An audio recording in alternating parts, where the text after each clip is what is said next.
Sa lalawigan ng Samar, Grabe, sobrang ganda. may dinarayong obra ng kalikasan. Samar is so underrated. Punta na kayo dito. Okay, may stairs. Literal na all eyes on Panhulugan Cave.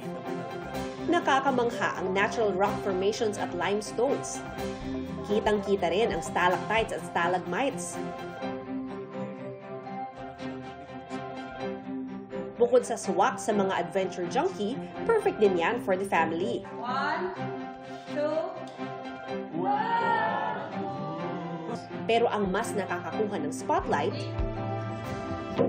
ang mala-instrumento na tunog ng rock formation sa kuweba.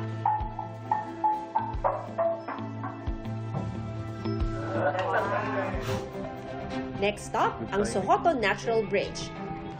Para makarating doon, kayaking is the only way. Medyo malakas yung agos sa tubig. So, hilahin natin.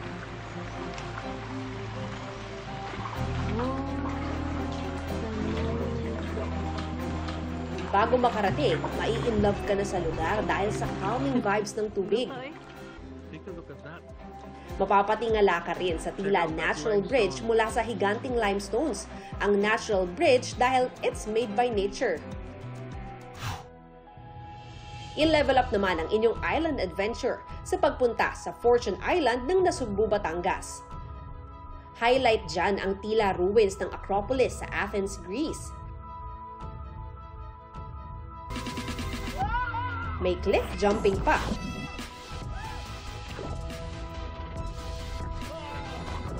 O, saan tayo sa susunod na pasyal o food trip? I-share nyo na sa 24 Oras Weekend page ang inyong travel at food adventures. Para sa GMA Integrated News, Mav Gonzalez, nakatutok, 24 Oras.